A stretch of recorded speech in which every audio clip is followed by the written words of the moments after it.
Dear students, this video is to explain you the poem All Killing a Tree by Dev Patel.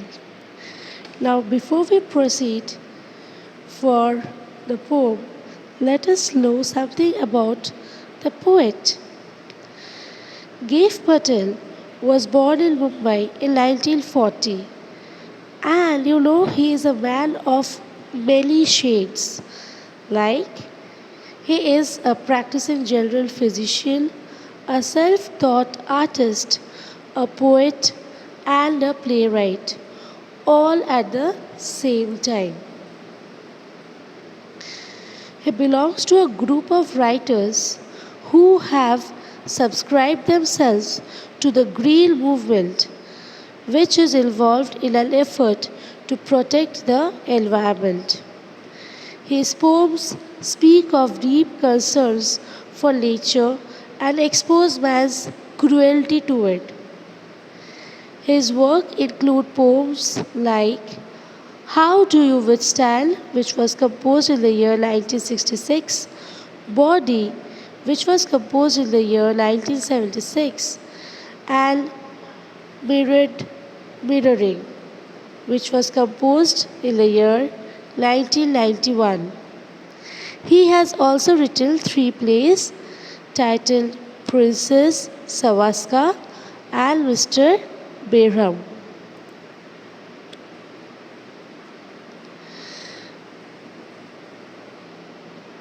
His first show was held in Mumbai in 1966. This was his painting exhibition. Thereafter, he has held several shows in India as well as abroad. He was a participant at the India Myth and Reality Oxford 1982 and the Beltel Biennale France 1976. So, this wasn't all about the poet Dev Patel, but yes, now we at least know something about him. Now we will proceed towards the poem All Killing a Tree. First, let's see what the poem offers us. Through this poem, the poet sensitizes the reader and highlights the fact that trees are living things. He equates trees with humans to convey that trees should not be cut because destroying trees is just like killing a human being. A tree does not die by merely cutting because it regrows from where it is cut. If it has to be destroyed, then it has to be uprooted. So, this was the main theme of the poem. Now, we will recite stanza by stanza and understand what each stanza tells us about. It takes much time to kill a tree. Not a simple jab of life will do it. It has grown slowly, consuming the earth, rising out of it, feeding upon its crust, absorbing years of sunlight, air, water, and out of its leprous height, sprouting leaves. So, in the first stanza, it said that a simple cut does not destroy a tree. A tree grows gradually. It is rooted in the soil. A plant takes nutrition from the soil to grow into a big tree. The tree is firmly bound with the soil. It takes in sunlight, water, and air to grow into a strong trunk and have numerous leaves. So, through the first stanza, we come across the idea that trees are very strong and it is not a very simple job to cut it off.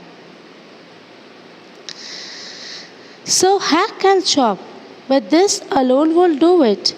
Not so much pain will do it.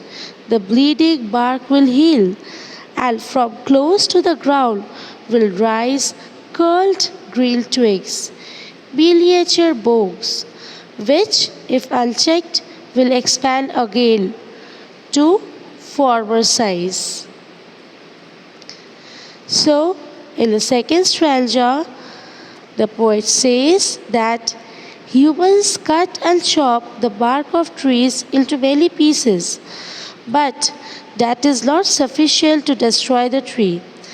The point of the tree, which gets cut out, sap just like a human being bleeds. Gradually, this wound heals, and from there, new branches start growing again. Okay, so here we can see that uh, the sap which comes out of the trees or any plants, even when you pluck any leaves, has that capacity to heal the wound of the tree that we are causing by even tearing a leaf. Okay, and then it has the power to regenerate itself from the same place. So, again, we can see that it is not very easy to kill a tree. No, the root is to be pulled out of the anchoring earth. It is to be roped, tied, and pulled out, slapped out, or pulled out entirely, out from the earth cave, and the strength of the tree exposed, the source white and wet, the most sensitive hidden for years inside the earth. Now, here the poet says that in order to kill the tree, it has to be uprooted. One has to separate the tree from the earth which supports it. The roots of the tree bind the tree with the soil in the pit of the earth. From there, the most sensitive and hidden part of the tree, that is, the roots, have to be detached. The roots are the white in color and they are damp because they stay within the earth. So they have that moisture in them. Okay? Then the matter of scorching and choking in sun and air, browning, hardening, twisting, withering, and then it is done. So once the tree has been uprooted, then gradually it withers and dries up with the action of heat and wind. The trunk will become brown, twist, and will harden. Finally, the tree will die this way. Okay, so students, what have we learned in this poem on killing a tree? We just learned that the poet is actually comparing the tree with human beings. Through several sentences, we can assume that. But before going deeper into the poem, you could already find it in the title. See, here the title is on killing a tree. Do we really kill a tree? Like we cannot kill, like usually we kill the people or we kill animals like that. We don't really kill a tree. When it comes in terms of trees or plants, we say that we shed it off or we cut it off. So from this only it is understood that the poet is saying that trees are equivalent to human beings And we all know killing is a word which is helios iljolo, right? Killing is not a very positive word, neither it is good. So through the title only, the poet is also saying that we are actually doing a heinous crime by cutting the tree. It's as equivalent, it's as bad as killing of any other being who we consider taking lives. We all know trees have life. So, here the poet is actually waking us up. This is a waking call for us that don't cut the trees. Then he says that see, trees are not as weak as you are, they are not very weak because it is not one easy task. You cut a tree and you think that okay, the tree is off, but not. It will heal itself and then it will regenerate itself. The small little leaves will come out of the very soft, tiny stems, and then finally, again, it will reach the size of the tree that you had cut.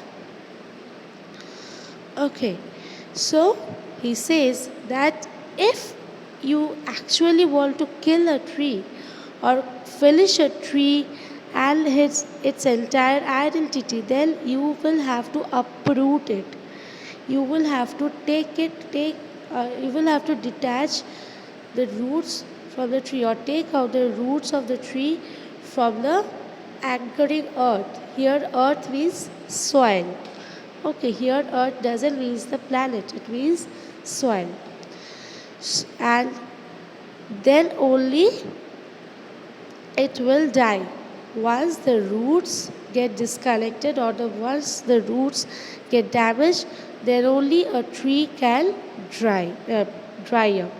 And then eventually it will die as well. And this task is really difficult, right? To uproot a tree. So this was all about the poem, and in the next video we will see the literary devices used in the poem. Okay. Thank you. Have a great day.